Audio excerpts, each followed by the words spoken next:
So hello po, welcome back to my channel, Mona Wonders Africa. So lalabas ako ngayon, bibilisan ko lang kasi hiniwan ko lang si Hakim sa kapitbahay.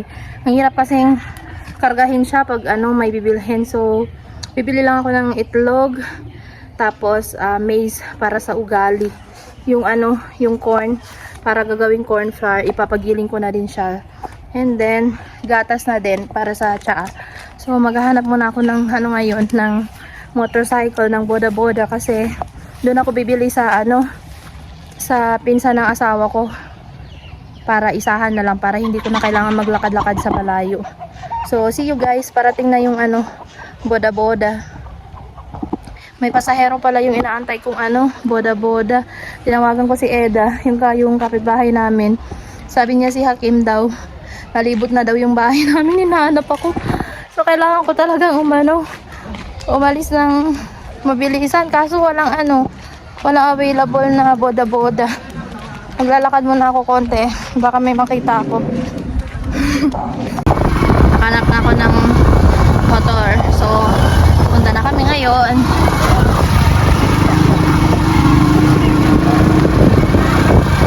Tulad ko lang kayo sa dinadaanan namin.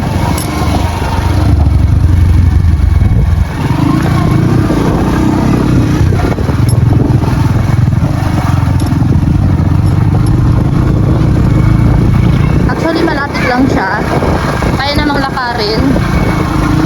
So since nagmamadali ako, kailangan kong sumakay ng motor. 50 pesos 50 ganyan shillings lang naman yung pamasahe, so nasa 25 pesos.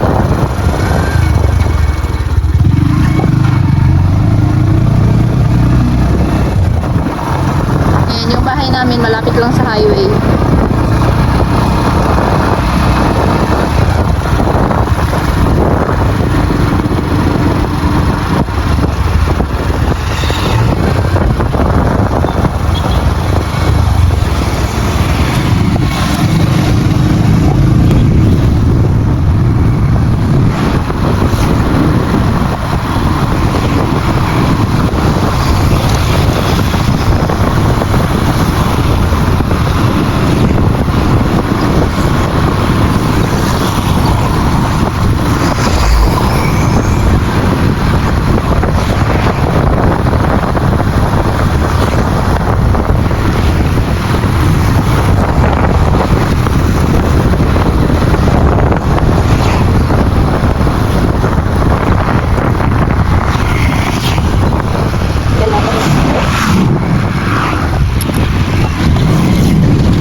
Sorry.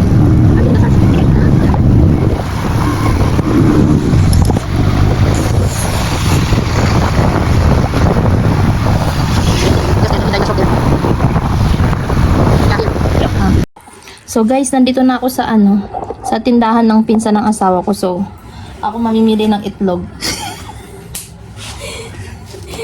I said, I'm in your shop. I want to choose eggs. But your eggs are big. They're big.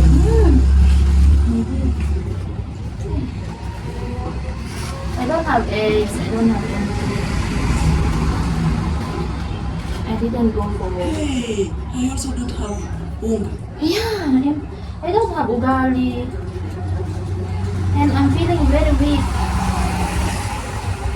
And you see, I came here because I said the portion meal is just near. Oh. You go in my house and bring maize. Huh? You go in my house, bring maize. I'm very tired.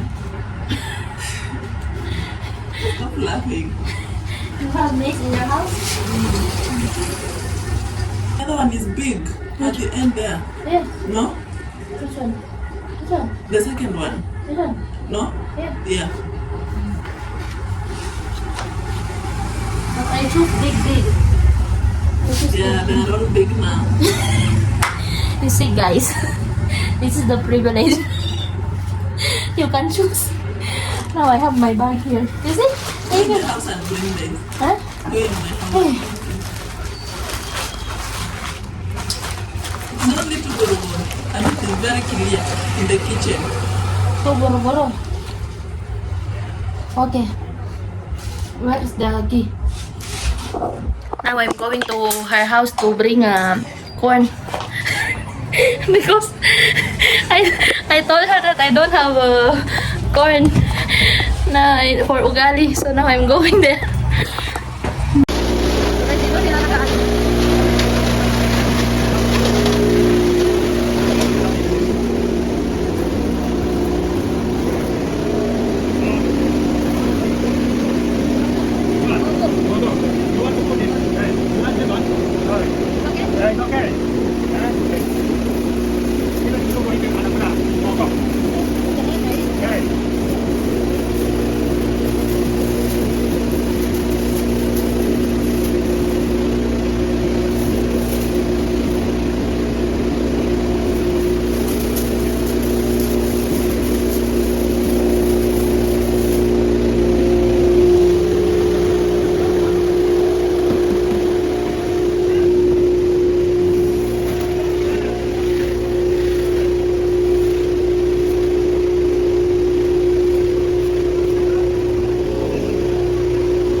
There is a small kids here want to say hi.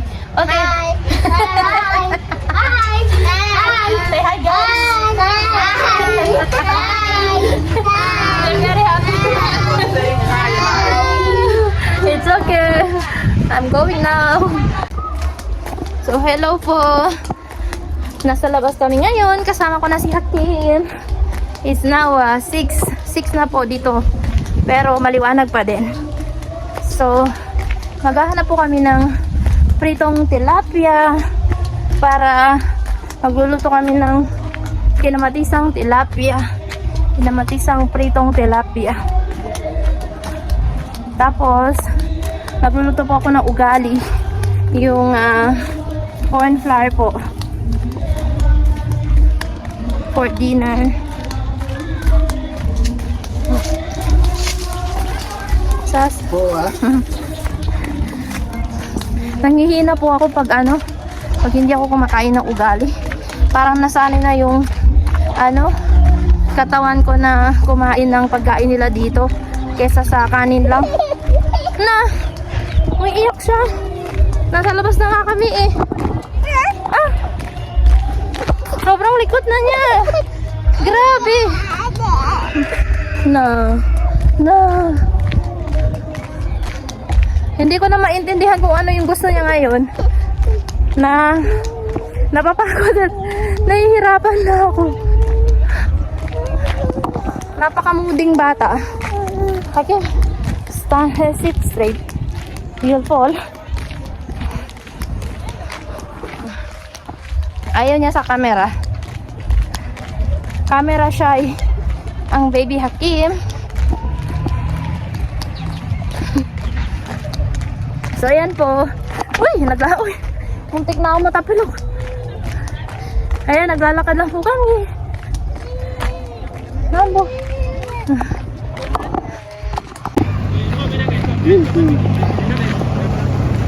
So, malapit lang po yung bilihan ng pritong isda dito. Sana meron sila. Ay, napakalikabok. Ay, grabe. Ay, Hakim. Hindi na umuulan dito ngayon. Sobrang tagtuyot dito.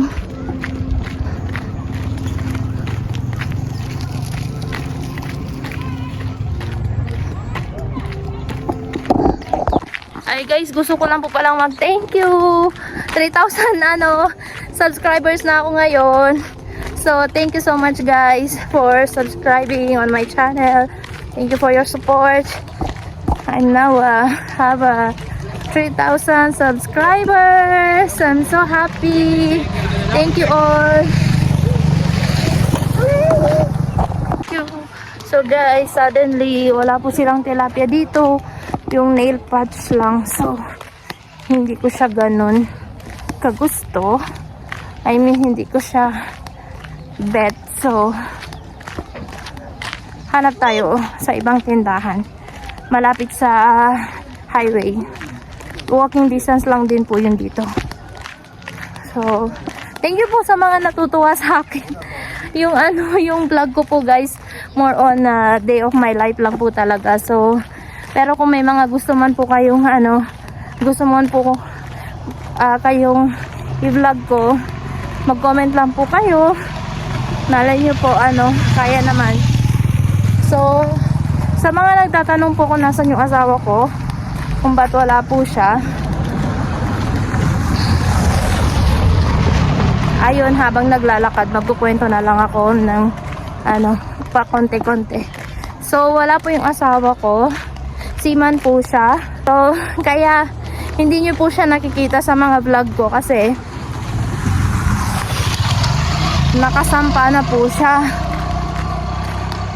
Pero, malapit nyo na din po siya makita kasi bababa na po siya sa sa March.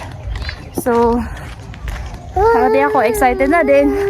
Siyempre, hindi po ganun kadali na nasa ibang bansa ka tapos wala yung asawa mo. Pero, grateful po ako tsaka thankful ako kasi never ako pinabayaan ng asawa ko. Never kami pinabayaan. Lahat pinoprovide niya. Wala akong problema. I cannot complain. I'm so grateful to my husband. He's a very good provider.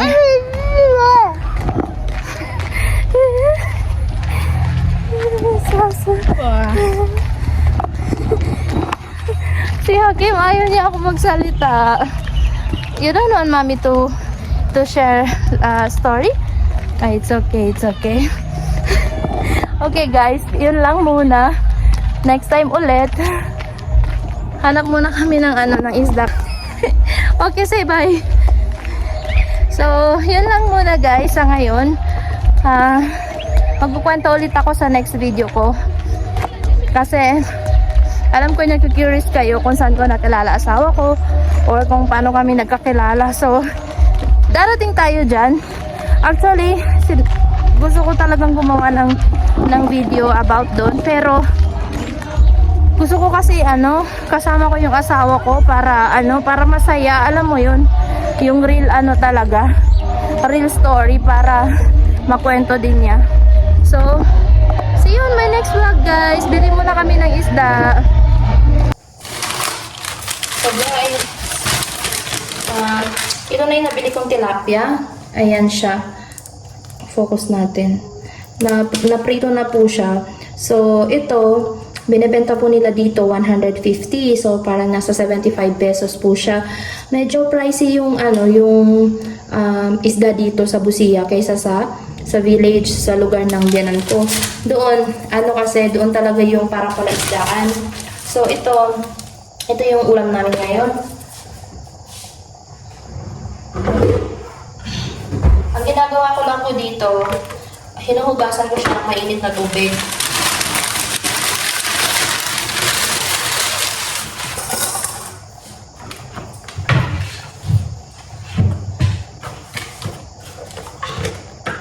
Ganyan lang.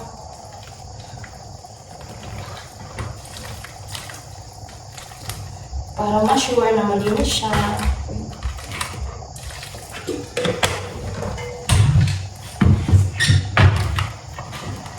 Nakatulog si Hakim guys kasi pinainom ko siya ng gamot. Nakalimutan ko na yung gamot pala is pampatulog, yung gamot sa sipon niya.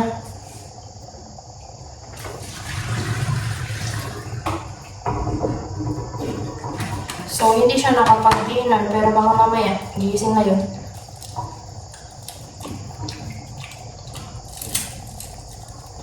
So, kailangan ko magluto. Magluto ako mabilis para pag nagising siya, makakain siya. So, ito lang yung sahog ko. Kamatis, tsaka sibuyas. Okay na to sa amin. As long as may sabaw. So, samahan niyo ako magluto guys. Papakita ko din sa inyo kung ano yung sinasabi kong ugali. Kung regular viewers ko po kayo, yun yung niluluto ng biyanan ko ng isang araw nung nasa village pa po kami. Marunong ako magluto ng guys. Natutuwa ko kasi yung asawa ko, ayaw niya nun, pag nandito siya, ayaw niya nun na iba yung nagluluto ng pagkain. Gusto niya ako lang. So, kailangan kong matuto. So, madali lang naman siya. Hindi ko lang siya kayang lutuin pag marami.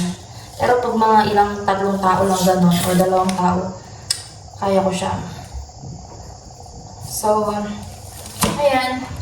Luto muna tayo guys. Kwentuhan habang nagluluto para hindi kayo mabored. So, we will add some oil. Ayoko pa lang masyadong maraming mantika guys. Onion.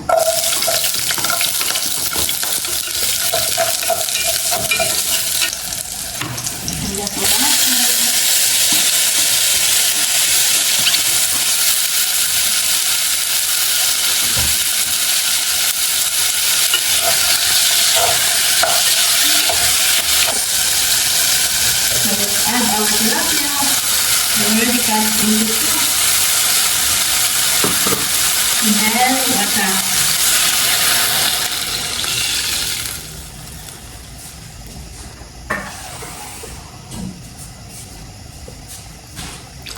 I want more soup. So we add salt. And I have cubes here. Nor cubes. Only one. So that's it guys, very simple recipe. That's my version of kinamatisang tilapia.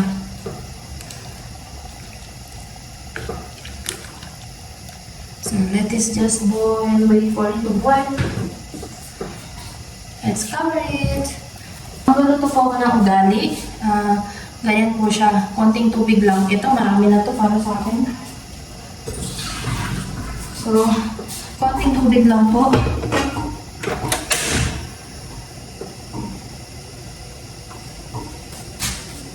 Papakuluan ko lang yung tubig na yun, guys. So, kanina, pumunta ako dun sa tindahan ng pinsan ng asawa ko para bumili ng itlog tsaka ng ugali flour, yung mais ba. Tapos pinagiling ko, di ba? Ngayon, wala siyang tindang mais. Sabi niya sa akin, pumunta na lang daw ako sa bahay niya. Kunin ko lang yung mais, tapos ipagiling ko. Ito guys, yung pinagiling ko, libre lang to. Hindi niya pinabayaran. Pero sabi niya, hindi naman lang niya tinitinda. Nahiya naman ako, pero ayaw talaga niya pabayaran eh. So, yung mga in-laws ko, sobrang mabait po nila. Sobra po, wala pa pong masabi. Nire-respeto po nila ako kasi kung gano'n nila nire-respect yung asawa ko, gano'n din po nila ako nire-respect. So, yun yung isang pinagmamalaki po is yung maswerte ako sa mga in-laws ko. So, ayan na siya. So, ito na siya. Ito yung mais na pinagiling ko. Ito yung lulutuin ko ngayon. Kumukulo na yung tubig ko guys kasi konti lang. Konti lang ako kumain ng ugali kasi madali siyang makabusog. Mabigat siya sa tiyan. So, tignan niyo to. Siya, pang-clip to dito.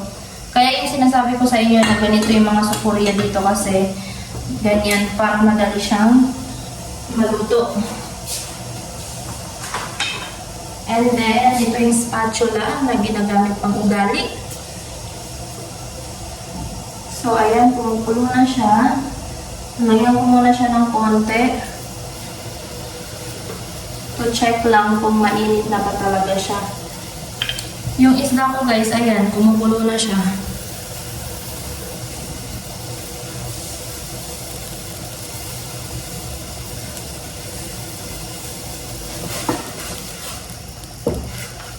Ayan, pwede na. Pwede na siyang lagyan ng flour. ganito lang po magluto ng ugali. Sobrang dali lang po. Ako gusto ko yung malambot. Ayoko yung matigas. Ayan lang, imimix-mix lang siya. Pag sumahod na ako sa YouTube, guys, bibili ako ng tripod para madaling mag-vlog kasi nahihirapan ako na walang tripod. Lalo na pag ganitong nagluluto. Gusto kong ipakita sa inyo kaso hindi ko kayang i-adjust yung wala akong makapatugan ng cellphone ko. Pag nalaglag yung cellphone ko, wala na akong panghanap buhay. So, ganyan lang siya, guys. Lutuin lang yan. Para siyang pinatigas na puto sa atin. Ano ba yung bibingka? Hindi naman. O para siyang bibingka pero hindi siya minatamis. Plain lang yung lasa nito kaya pag ginakain siya dito, dapat may sabaw yung kapartner.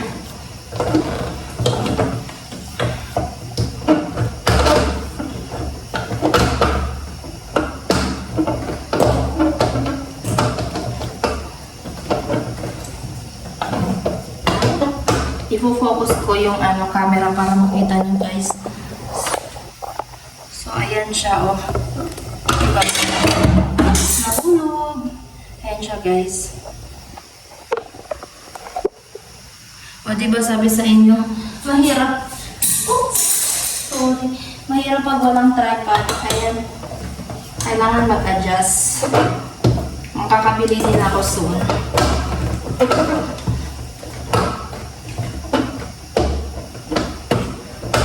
Ayan na. Luto na siya, guys. Paglagyan na natin ito.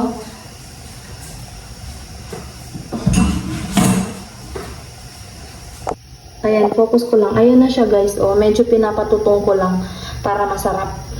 So, yung isda ko, ayan, kumukulo na din. Diba? Galing. Guys, kain po tayo. So, ito yung ugali. Nagtabi ako para kay Hakim kung sakaling magising siya. Ay. So, ito na yung isda natin. Ganito po siya kumakain. Ganito po sila kumakain ng ugali. I mean, ako pa. Ako pala, ganito ko kumain ng ugali. Iaano mo lang siya, tapos ididip mo dito. Ayan. Ang sarap ng paggawa ko sa kunamatisan. Ito, mabilis ito makabusog. Sobrang ganda niya. Hindi ka magugutom agad. Diba, naging Afrikana na din ako. Ang init. Okay, guys. Kain muna ako. Bye-bye. Thank you for watching.